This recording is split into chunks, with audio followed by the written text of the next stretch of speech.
നമസ്കാരം. എല്ലാ പ്രിയപ്പെട്ട കൂട്ടുകാർക്കും ഭാസിസ് അക്കാഡമിയുടെ മറ്റൊരു വീഡിയോയിലേക്ക് ഹാർദമായ സ്വാഗതം.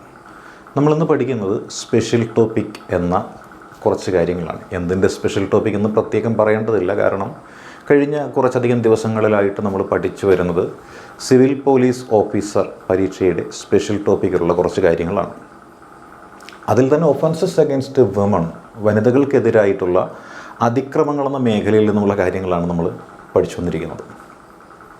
അപ്പോൾ എന്തൊക്കെയാണ് വനിതകൾക്കെതിരായിട്ടുള്ള അതിക്രമങ്ങൾ, അതുമായി ബന്ധപ്പെട്ടുകൊണ്ട് പരീക്ഷയ്ക്ക് ചോദിക്കുവാൻ സാധ്യതയുള്ള ഏരിയകൾ എന്തൊക്കെയാണ് എന്നാണ് നമ്മളിവിടെ പറയുന്നത്. അതിൽ ആദ്യമായിട്ട് നോക്കുമ്പോൾ നമുക്ക് നോക്കേണ്ടുന്ന സെക്ഷൻ എന്ന് പറയുന്നത് സെക്ഷൻ 354C ആണ്. സെക്ഷൻ 354C IPCയിലെ സെക്ഷനാണ്. ഇത് ഭാരതീയ ന്യായ സംഹിതയിലേക്ക് നമ്മൾ എടുത്തു കഴിഞ്ഞാൽ അത് സെക്ഷൻ 77 ആണ് അല്ലേ. ഭാരതീയ ന്യായ സംഹിത പ്രകാരം സെക്ഷൻ 77 ആണ്.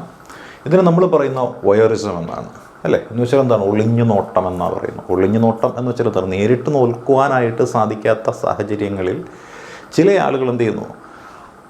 ഒളിഞ്ഞു നോക്കുന്നു. അതായത് ഒരു വ്യക്തി അറിയാതെ അയാളെ നിരീക്ഷിക്കുന്ന പരിപാടി. ഇതിനെയാണ് നമ്മൾ വോയറിസം എന്ന് പറയുന്നത്.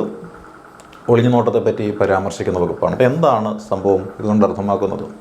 ഒരു സ്ത്രീ സ്വകാര്യമായിട്ട് ചെയ്യുന്നൊരു പ്രവൃത്തി, അത് വീക്ഷിക്കുക അല്ലേ. സ്വകാര്യമായിട്ട് ചെയ്യുന്നൊരു പ്രവൃത്തി അനുമതിയില്ലാതെ ഒളിഞ്ഞു നിന്ന് വീക്ഷിക്കുക, അതിൻ്റെ ചിത്രങ്ങൾ പകർത്തിയെടുക്കുക, പകർത്തിയെടുത്ത ചിത്രങ്ങൾ പ്രചരിപ്പിക്കുക. ഇപ്രകാരം ചെയ്യുന്ന പ്രക്രിയകളാണ് IPC 354C അഥവാ ഭാരതീയ ന്യായ സംഹിത പ്രകാരമാണെങ്കിൽ സെക്ഷൻ 77 പ്രകാരം ശിക്ഷാർഹമാകുന്നത്. ഇത്തരത്തിൽ ചെയ്താൽ ആദ്യത്തെ തവണ എന്താണ്? ഇതൊരു ബെയിലബിൾ ഒഫൻസാണ്, ജാമ്യമുള്ള വകുപ്പാണ് ആദ്യത്തെ തവണ എന്ന് വെച്ചാൽ. പരമാവധി ശിക്ഷ കിട്ടിയാൽ 1 വർഷം മുതൽ 3 വർഷം വരെ തടവും പിഴയും കിട്ടും. ജാമ്യമുള്ള വകുപ്പുമാണ്. എന്നാൽ ഇത് വീണ്ടും ആവർത്തിച്ചു കഴിഞ്ഞാലോ, റിപ്പീറ്റ് ചെയ്താലോ, അത്തരത്തിൽ റിപ്പീറ്റ് ചെയ്ത് കഴിഞ്ഞാൽ സെക്കൻഡ് ചാൻസിലാണെന്നുണ്ടെങ്കിൽ എന്തായിരിക്കും? അതൊരു നോൺ ബെയിലബിൾ ഒഫൻസാണ്, ജാമ്യമില്ലാത്ത വകുപ്പായിട്ട് അത് മാറുന്നു. മാത്രമല്ല 3 മുതൽ 7 വർഷം വരെയുള്ള തടവും പിഴയും അവിടെ ഉണ്ടാവുകയും ചെയ്യും. ഇനി സ്ത്രീ അനുമതി നൽകിയിട്ടാണ് ഇത്തരത്തിൽ ചിത്രങ്ങൾ പകർത്തുന്നത് എന്ന് കണക്കാക്കുക.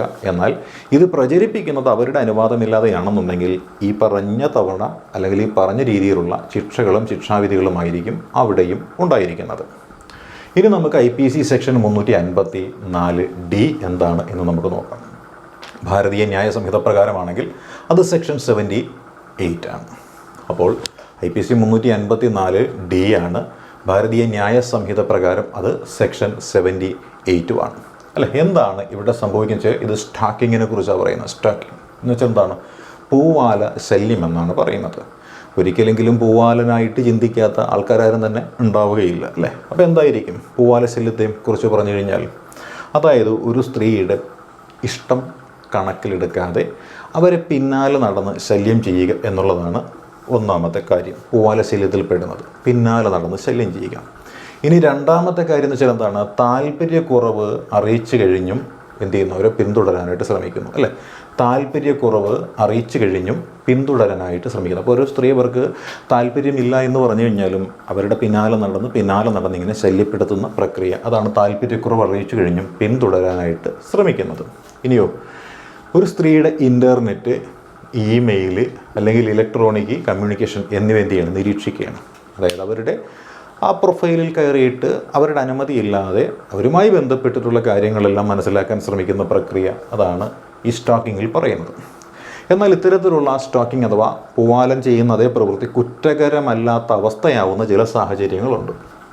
അതെന്തൊക്കെയാണ് നമുക്ക് നോക്കാം. ഒന്ന്, ഒരു കുറ്റകൃത്യം തെളിയിക്കുന്നതിന് വേണ്ടിയിട്ട് സംശയിക്കപ്പെടുന്ന ഒരു സ്ത്രീയുടെ പ്രവൃത്തി ഇത്തരത്തിൽ നിരീക്ഷിക്കാം.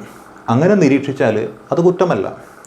ഇനി അതേപോലെ ഗവൺമെൻറ് നിയോഗിച്ചിട്ടുള്ള ഒരു വ്യക്തിക്ക് അല്ലെങ്കിൽ നിയമപരമായിട്ട് അധികാരപ്പെട്ട ഒരു വ്യക്തിക്ക് ഒരു സ്ത്രീയുടെ പ്രവർത്തനങ്ങൾ നിരീക്ഷിക്കാം. ആ സ്ത്രീയുടെ പിന്നാലെ നടന്നവരെ പിന്തുടരാം. അവരുടെ ഇൻ്റർനെറ്റ് കമ്മ്യൂണിക്കേഷൻസ് മുഴുവൻ എന്ത് ചെയ്യാം? വാച്ച് ചെയ്യാനായിട്ട് സാധിക്കും. അങ്ങനെ ചെയ്തു കഴിഞ്ഞാൽ അത് കുറ്റകരമായ അവസ്ഥ അല്ല, അത് ഒരു കുറ്റം തെളിയിക്കുന്നതിന് വേണ്ടിയാണെന്നുള്ള ന്യായീകരണം അവിടെ ലഭിക്കുന്നതുമാണ്. ഇനി ഇത്തരത്തിൽ ചെയ്യുന്ന പ്രവർത്തനങ്ങൾക്കുള്ള ശിക്ഷ എങ്ങനെയാണ് എന്ന് കൂടിയും നോക്കാം അല്ലേ. ഇത്തരത്തിൽ ചെയ്യുന്ന പ്രവർത്തനങ്ങൾക്കുള്ള ശിക്ഷ എങ്ങനെയാണ്? ആദ്യത്തെ തവണത്തെ ശിക്ഷ എന്ന് പറയുന്നത് 3 വർഷം വരെ തടവും പിഴയും കിട്ടും അല്ലേ. 3 വർഷം വരെ തടവും പിഴയും കിട്ടുന്നതാണ് ഇത്.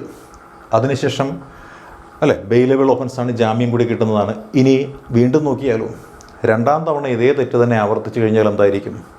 5 വർഷം വരെ തടവും പിഴയും അല്ലേ. 5 വർഷം വരെ തടവും പിഴയും ഉണ്ടാവും. മാത്രമല്ല നോൺ ബെയിലബിൾ ഒഫൻസും ആയിരിക്കും. 5 വർഷം വരെ തടവും പിഴയും നോൺ ബെയിലബിൾ ഒഫൻസും ആയിരിക്കും ഇവിടെ ഉണ്ടാവുക. അപ്പോൾ ഇതാണ് നമ്മൾ ഒഫൻസസ് അഗെയിൻസ്റ്റ് വുമൺ എന്ന് പറയുന്ന മേഖലയിൽ നിന്നും അത്യാവശ്യം മനസ്സിലാക്കേണ്ടുന്ന കാര്യങ്ങൾ മനസ്സിലാക്കാൻ സാധിച്ചു എന്ന് വിശ്വസിച്ചുകൊണ്ട് ഈ വീഡിയോ നമ്മളിവിടെ അവസാനിപ്പിക്കുകയാണ്. All the best.